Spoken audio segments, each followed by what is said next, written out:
नमस्कार साथियों, आप देख रहे हैं जीवन एक्सप्रेस न्यूज। मैं प्रदीप शर्मा, कैमरामैन देवेंद्र सिंह के साथ आज हम आए हैं सूरजपुर थाना कोतवाली गौतम बुद्ध नगर, जहां सूरजपुर कोतवाली के अंतर्गत गांव देवला में 2 साल की बच्ची की हत्या की गई। पकड़े गए अभियुक्त ने बताया कि हत्या करने के बाद परिवारजनों से अपहरण की फिरौती मांगना। जब वो अपने मिशन में कामयाब नहीं हुआ तो उसने उस बच्ची की हत्या कर दी।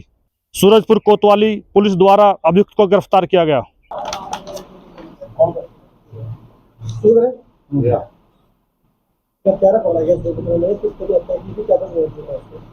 देखिए, 7 तारीख को ये जो सूरजपुर क्षेत्र के अंतर्गत देवला गांव है, वहाँ पर एक किराए के मकान में दोनों परिवार रहते थे। जो वादी इस मुकदमे के हैं श्री शिव कुमार, इन्होंने 7 तारीख को ही देर रात आकर के सूचना दिया कि इनकी बेटी जो है वो सुबह से गायब है।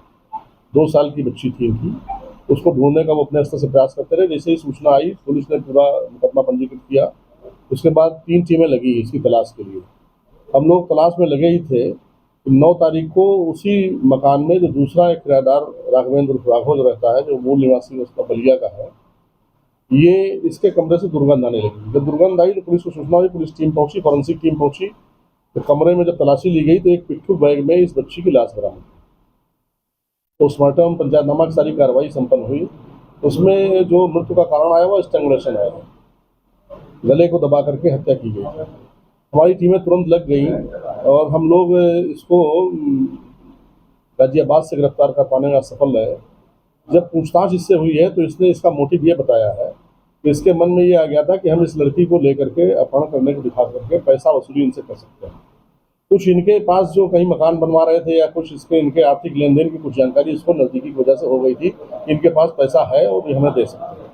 क्योंकि पुलिस टीम लगी हुई थी लगातार, इसलिए अपने मंसूबे में सफल नहीं हो पाया, गिरफ्तारी हो गई। हमने इससे भी पूछा कि जब तुमको ये करना था तो तुमने उसकी हत्या क्यों की? उसने कहा, मैं डर गया था साहब कि कहीं भेद न खुल जाए, इसलिए हत्या कर दिया था। मैं इनसे पैसा वसूलता और अगर बात होती तो मैं वही बच्ची इनको लौटा देता। मतलब इस तरीके का इसका इरादा था। लेकिन चूंकि टीमें लगी हुई थी तत्परता से, और हमारे लिए भी एक चुनौती था। 2 साल की बच्ची, एक मानवता के दृष्टिकोण से बड़ी नृशंस हत्या थी वो, तो वो एक संयोग रहा कि हम लोगों की मेहनत सफल हुई और समय पर गिरफ्तारी हो गई, जिसकी वजह से इसका वो दूसरा मंसूबा सफल नहीं हो पाया। ये जो पकड़ा गया है ये उसी मकान में किराए पर रहता था। मकान जो है श्री चरण सिंह है, उनका पर है। ये दोनों लोग वहाँ पर किराएदार की हैसियत से थे। जो पीड़ित पक्ष है शिव कुमार जी, जिनकी बच्ची की हत्या हुई है, वो मूलतः चंदौली जिले के रहने वाले हैं, और ये अभियुक्त जो है ये मूलतः बलिया जिले के रहने वाले हैं। हत्या करने के बाद ये कहाँ गया था? ये कहाँ गया था, ये तो कई जगह घूमता रहा वहाँ से करके, लेकिन ये पकड़ा गया गाजियाबाद से। हम लोगों को लग रहा था कि हो सकता है अपने मूल स्थान की तरफ जाए या कहीं जाए, वहाँ भी टीमें रवाना की गई थी। एक आध जो और संकेत मिले थे वहाँ जा सकता है रिश्तेदारी, वहाँ भी टीमें रवाना की गई थी। लेकिन हम जो भी हमारा सर्विलांस सिस्टम था, जो भी था, उसके आधार पर गाजियाबाद से इसकी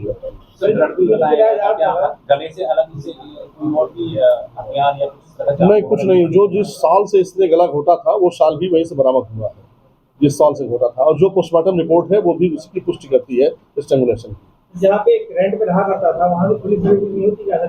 ऑर्डर पुलिस वेरिफिकेशन होती है क्या जहाँ पे रेंट पे था? ये अभी मेरे पास जानकारी नहीं है कि पुलिस वेरिफिकेशन हुआ था कि नहीं हुआ था। ये आपका अच्छा प्रश्न है, हम तस्दीक करा लेंगे पुलिस वेरिफिकेशन हुआ था नहीं। अगर नहीं हुआ तो अभियान चला करके पुलिस वेरिफिकेशन भी कराया जाए, क्योंकि मैं भी मौके पर गया था। तो इतने बड़े मकान में मैं समझता हूँ कम से कम 50-55 परिवार एक एक रूम के उसमें रह रहे होंगे, और एक फ्लोर पर कॉमन टॉयलेट है और 20-20, 25-25 कमरे हैं। तो संभव है कि हो सकता है पुलिस वेरिफिकेशन की कार्रवाई पूर्णता न हुई हो। मैं इसमें दावे के साथ टिप्पणी नहीं कर सकता, लेकिन अगर नहीं हुई है तो इसे कराना चाहिए। इसे कराने से एक मनोवैज्ञानिक ट्रैक करने में आसानी होगी। बिल्कुल बिल्कुल, मैं सहमत हूँ आपकी बात। सर, ये घटनाक्रम कैसा रहा? इन्होंने एक बच्ची को उठाया एंड उसके 5 मिनट में माँ को पता चल गया था कि बच्ची गायब है। माँ को पता चल गया था बच्ची गायब है। इनफैक्ट ये आदमी भी ढूंढवाने में लगा हुआ था।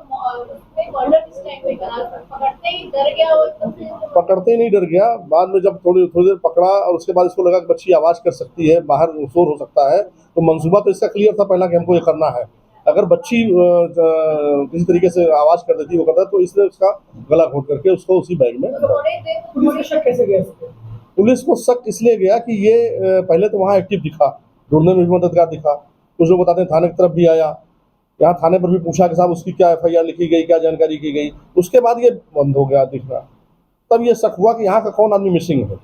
तो ये लगा कि साहब इस फ्लोर पर रहने वाला आदमी मिसिंग है। इस परिवार के साथ उनकी निकटता भी थी, बच्ची भी जैसे होता है अमूमन परिवार रहता है, इसका परिवार भी रहता था। इस समय इसका परिवार यहाँ नहीं था, तो उस परिवार के साथ उठना बैठना खेलना ये सब था। क्या थाने भी पहुंचा था ये आदमी बताते हैं थाने भी आया था ये जानकारी करने की इसकी FIR लिखी कि नहीं लिखी। मुझे लगता है इसको पुलिस की भी हर गतिविधि के बारे में एक जिज्ञासा थी कि आखिर पुलिस क्या कर रही है, कहाँ जा रही है। सर कुछ देर से मतलब बच्ची को बंधक बनाया हुआ है। कुछ देर तो रखा, उसके बाद फिर बच्ची चिल्ला दे, भेद खुल जाए, इस वजह से इसने इसके जैसा आपने बताया क्या था बच्ची को और मेन यही था कि इसका ये था कि हम इनसे जो है पैसा वसूली कर लेंगे कि तुम्हारी बच्ची का अपहरण हो गया है या इस जगह पर बच्ची हम पहुंचा देंगे, ये इतना पैसा चाहिए। इस तरीके की प्लानिंग इसके दिमाग में थी। क्या पीड़ित पक्ष है उसकी फाइनेंशियल कंडीशन क्या है सर? जी, पीड़ित पक्ष है उसकी फाइनेंशियल कंडीशन क्या है, मतलब उनकी फाइनेंशियल कंडीशन, वो यहाँ मजदूरी का जीवन यापन करते हैं और उनकी आर्थिक स्थिति उनके पैतृक निवास स्थान में क्या है ये हम तस्दीक नहीं कर पाए हैं, लेकिन उनके पास कुछ पैसा है, कुछ ट्रांजेक्शन है, कुछ मकान बनवाने के लिए कुछ योजना उनकी चल रही, इस तरीके की जानकारी इसको आपसी वार्तालाप से थी और शायद इससे लगा कि इनसे कुछ पैसा वसूला जा सकता है।